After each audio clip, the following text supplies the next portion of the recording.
কম্পার্টমেন্টে যতজনই আছে সবাই কিন্তু দেওঘরই যাচ্ছে। চারিদিকটা দেখুন, পুরো পলাশের জঙ্গল।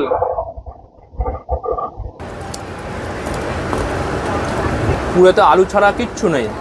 জয় বাবা বৈদ্যনাথ। চলুন আপনাদেরকে নিয়ে যাই বৈদ্যনাথ ধাম। এখন আমরা যাচ্ছি বাবাধাম মন্দিরের দিকে। এই হচ্ছে প্রাচীন প্যারাগলি। নমস্কার বন্ধুরা, চলে এসেছি আবার একটা নতুন ভিডিও নিয়ে। আজকে আমার গন্তব্য হলো বাবা বৈদ্যনাথ ধাম দেওঘর। তাহলে চলুন দেরি না করে বেরিয়ে পড়া যাক। বাকি কথা হবে একদম স্টেশনে গিয়ে। হর হর মহাদেব। চলে এসেছি বর্ধমান স্টেশনের 2 নম্বর প্ল্যাটফর্মে। আর এইখান থেকেই আমি আজকে 152-33 কলকাতা দারভাঙা এক্সপ্রেসে করে আমরা যাব দেওঘর। মানে দেওঘর তো যায় না ট্রেনটা ডাইরেক্ট, আমরা নামবো যোশীটি থেকে নেমে দেওঘর যাব। আর এই ট্রেনটা কলকাতা থেকে ছেড়ে আসছে 10টা 45 নাগাদ, আর বর্ধমানে টাইম দেখাচ্ছে 12টা 10। আর এই ট্রেনটা সপ্তাহে কিন্তু 2 দিন যায়। এটা কিন্তু সাপ্তাহিক ট্রেন, সোমবার এবং বৃহস্পতিবার। আর আজ হচ্ছে বৃহস্পতিবার, ওই জন্য আমরা এই ট্রেনটাকেই বেছে নিয়েছি। অবশেষে নির্ধারিত সময়ের 25 মিনিট পর 12টা 26 মিনিটে কলকাতা দারভাঙা মৈথিলী এক্সপ্রেস এসে পৌঁছালো বর্ধমান স্টেশনের 2 নম্বর প্ল্যাটফর্মে। ঘড়িতে এখন সময় 12টা 28। স্টেশন থেকে ট্রেন আমাদের ছেড়ে দিল তার নির্দিষ্ট গন্তব্যের দিকে। আর এবারে আমার টিকিট ছিল 3rd ইকোনমি। এই ট্রেনটা বর্ধমান স্টেশনে ঢোকার কথা ছিল 12টা 10-এ, আর ট্রেনটা ঢুকলো প্রায় 12:30 নাগাদ। মানে প্রায় 20 মিনিটের উপরে কিন্তু লেটে ট্রেনটা ঢুকেছে। এখন দেখি 3.5 ঘন্টার জার্নি আছে, 3:30টার সময় যোশীতে টাইম আছে, কটায় ঢোকায় দেখি। এই ট্রেনটার পরের স্টপেজ হচ্ছে দুর্গাপুরের টাইম দেখাচ্ছে আপনার 1টা 6 নাগাদ। এটা হচ্ছে Asansol Bardhaman MEMU local ICF coach.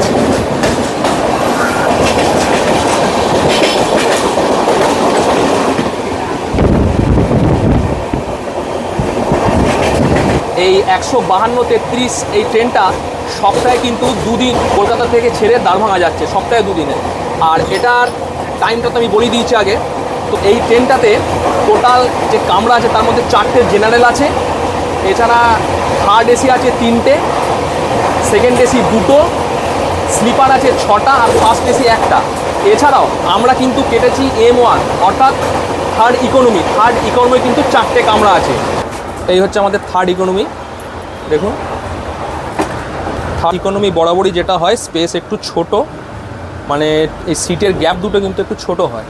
আর নর্মালি যেমন থাকে 3.5 ঘন্টা জার্নি, তো ওই চাপবো আর নামবো, এটা হচ্ছে ব্যাপার।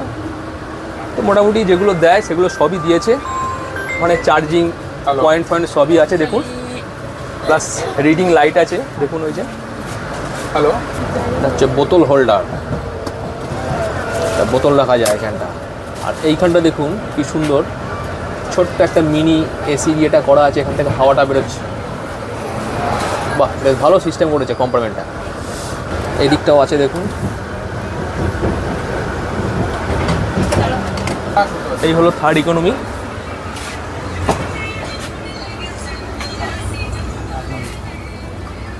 कोई नहीं है यहाँ पर? बाहर गया है? কোথা থেকে আসছেন? দক্ষিণেশ্বর। আচ্ছা আচ্ছা। তো আমার কম্পার্টমেন্টে যতজনই আছে সবাই কিন্তু দেওঘরই যাচ্ছে। তাহলে বুঝতে পেরেছেন বাবার ধামে যাওয়ার কতটা ক্রেজ। এই যে ট্রেনটা আমরা যাচ্ছি কলকাতা দারভাঙা যে এক্সপ্রেস ট্রেনটা, সপ্তাহে তো 2 দিন যায়। কিন্তু আপনারা যদি দেওঘর যান তাহলে কিন্তু এমন ট্রেন আছে যেগুলো প্রতিদিনই যায়। সেরকম কিছু ট্রেন আমি এই ডিসপ্লেতে দিয়ে দিলাম, এখান থেকে দেখে নিন। এই ট্রেনগুলো কিন্তু প্রতিদিনই যায়।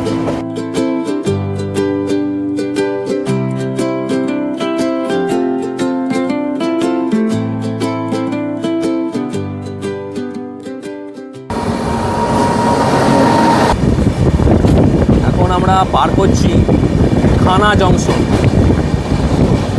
এগুলো দাঁড়াবে না, একদম পুরো দুর্গাপুরেতেই দাঁড়াবে ট্রেনটা। বেরিয়ে এলাম গোলসি স্টেশন। ট্রেন কখনোই নোংরা করা উচিত না, ওই জন্য সমস্ত র্যাপার ট্যাপার যাই হোক ডাস্টবিনে ফেলবেন। আরও গতিতে ট্রেন ছুটছে দেখুন, 130।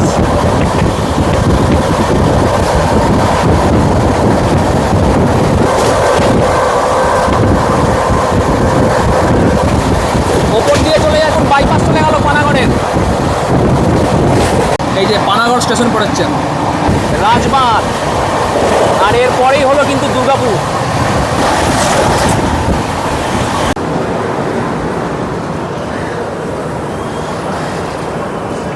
কলকাতা থেকে 162 কিলোমিটার পথ পার করে আমাদের ট্রেন এখন দাঁড়িয়েছে দুর্গাপুর স্টেশনে। বর্ধমান থেকে পার করে এসছে 64 কিলোমিটার। আমি যেহেতু বর্ধমান থেকে উঠেছি, তো এই ট্রেনটা ঢোকার কথা ছিল 1:04 মিনিটে, এখন বাজে 1:13, ওই 9-10 মিনিটের মতন লেট। তো আশা করি ট্রেনটা যা টানছে মোটামুটি মেকআপ দিয়ে নেবে।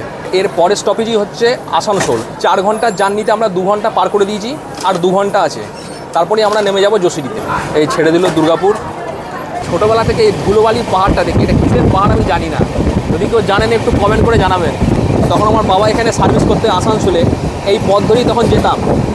ট্রেন ঢুকছে অন্ডাল জংশনে। ট্রেনটা অন্ডালে এসে দাঁড়িয়ে গেল। অন্ডালে কিন্তু স্টপেজ নেই, মনে হয় সিগন্যাল পাইনি, সেই জন্যই মনে হয় অন্ডালে দাঁড়িয়েছে। এখানে কিন্তু মোটামুটি সারাদিন টুকটাক খাবার টাবার কিন্তু এসেই যাচ্ছে। মানে এখানে প্যান্ট্রি কার নেই, কিন্তু অনবোর্ড ক্যাটারিং আর ক্যাটারিং এগুলো কিন্তু আছে। ট্রেনের জার্নির ক্ষেত্রে বাড়ির খাবারই সব থেকে বেস্ট। জয় বাবা বৈদ্যনাথ, চলুন আপনাদেরকে নিয়ে যাই বৈদ্যনাথ ধাম। 4টে 30 টাকা, আর দুটো কত? দুটো 20 টাকা। ভালো হবে। সিঙ্গাড়া নিলাম। ট্রেনের খাবারটা আমার অতটা ভালো লাগে না, দেখে থাকতেও পারলাম না, ওই জন্য নিয়েই নিলাম। তো দেখি এবারে খেয়ে কীরকম। ট্রেন থেকে একটা সিঙ্গাড়া নিলাম। প্রথমে ভাবছিলাম নেবো না, বাড়ি থেকে ভাত খেয়ে তো এসছি, তো যাই হোক দেখি খেয়ে কীরকম।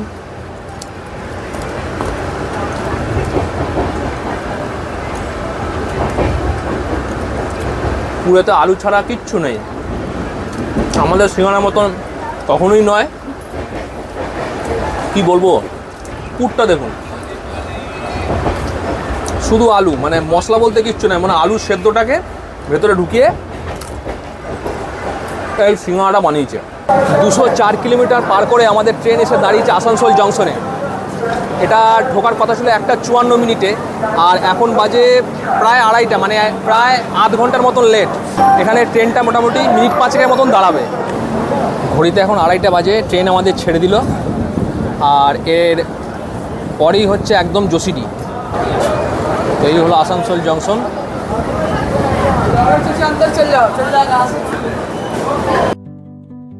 আসানসোল ছাড়ার কিছু সময় পরই আমরা বরাকর নদী পার করে ঝাড়খণ্ডে প্রবেশ করলাম। নদী পার করতেই ট্রেনটি একটি সুন্দর বাঁক নিল। তাকিয়ে দেখি ট্রেনের মাথার উপরে উঁকি দিচ্ছে পলাশ ফুল। বসন্তে ছোটনাগপুরের এইসব অঞ্চলগুলি পলাশে ঢেকে থাকে। ট্রেন থেকে যার সৌন্দর্য অসাধারণ লাগছিল। এখন আমরা মধুপুর পেরোচ্ছি। এই মধুপুরে নেমেই কিন্তু শিমুলতলা যাওয়া যায়, খুব সুন্দর জায়গা, বাঙালিদের পশ্চিমের হাওয়া বদল।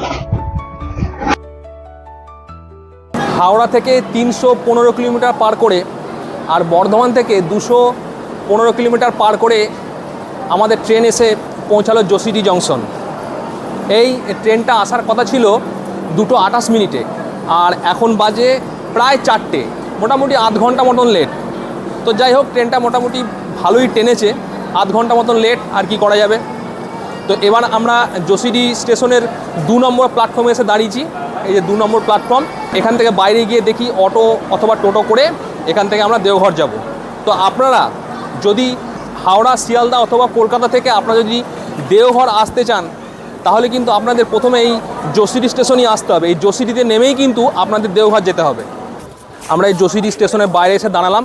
এখানে দেখুন প্রচুর গাড়ি দাঁড়িয়ে আছে, এছাড়া অটো ফটো সবই আছে, আপনারা এখান থেকে পেয়ে যাবেন, সামনেও পাবেন।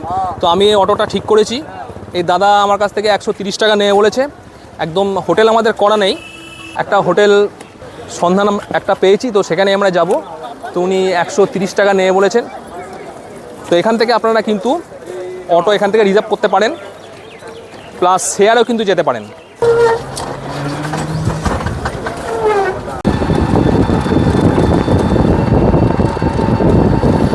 নেমে পড়লাম দেওঘরের যে টাওয়ার চক, ঠিক টাওয়ার চকের একটুখানি আগে, কারণ এইখান থেকে সমস্ত অটো টোটো হচ্ছে নো এন্ট্রি। এই যে এইখান অবধি আসছে সমস্ত অটো টোটো, এই যেখান থেকে ঘুরিয়ে নিচ্ছে দেখুন, এখানে নো এন্ট্রি। এইখানে নেমে ওই যে সামনে ওই যে দেখুন ওটা হচ্ছে টাওয়ার চক। আগে থেকে আমরা কোনো হোটেল ফোটেল কিছু করিনি, তো এখানে দেখি গিয়ে দু একটা হোটেল দেখে তারপর আমরা ঠিক করব হোটেল। দেওঘরের সব থেকে ব্যস্ততম জায়গা টাওয়ার চক, মানে এখানে বেশিরভাগ হোটেল টোটেলগুলো সবই আছে এখানে। এই হলো হোটেল কার্তিক, 204 নম্বর রুম। এই হচ্ছে রুম, বেশ ভালোই স্পেস আছে যথেষ্ট। এই হলো বাথরুম। হোটেল কার্তিক এই হোটেলটাই আমরা করলাম। এই দেখুন একদম পুরো টাওয়ার চকের সামনে, এই হচ্ছে টাওয়ার চক। এই দেখুন এই হচ্ছে টাওয়ার চক, একদম মধ্যখানে টাওয়ার চক, আর ঠিক তার পাশেই হলো বাঁ দিকেই হলো কার্তিক। দেখুন এখান থেকে মন্দির পায়ে হেঁটে মিনিট 5-এর রাস্তা। সন্ধ্যা 6:30 থেকে আরতি হয় বলছে, তো আমরা আরতি দেখবো এবং আপনাদেরকেও দেখাবো। ভাইয়া ये क्या है? মালবেরি। মালবেরি कितने का है? আমার 400 টাকা কিলো। সুইট কর্ন ভালো। এখন আমরা যাচ্ছি বাবাধাম মন্দিরের দিকে। এটা হলো মন্দির যাওয়ার রাস্তা। দেখুন মন্দির যাওয়ার রাস্তা যেন সব জায়গায় দোকান থাকে দুপাশে। এখানে এলে কিন্তু আপনারা এরকম পিতলের বহু জিনিস পাবেন। দেখুন এরকম পিতলের সব দোকানেই প্রায় এরকম পিতলের জিনিসে ভর্তি। আমি এখন দাঁড়িয়ে আছি প্রাচীন পেরেগেলি, বাবাধাম মন্দিরের পশ্চিম দ্বার। শুনেছি এখানকার প্যারা খুবই বিখ্যাত। এই হচ্ছে প্রাচীন প্যারাগলি। কত করে প্যারা? 400 টাকা সব এক রেট। আমি একটু টেস্ট করে দেখি। ভালো।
খুব সুন্দর আমরা আরতি দেখলাম। তো কালকে সকালবেলা এসে আমরা পুজো দেবো। ভিডিওটা কেমন লাগলো অবশ্যই কমেন্ট করে জানাবেন। যদি ভালো লেগে থাকে তাহলে অবশ্যই একটা লাইক দেবেন, আর যদি আমার চ্যানেলে নতুন হন তাহলে সাবস্ক্রাইব করে পাশে থাকবেন।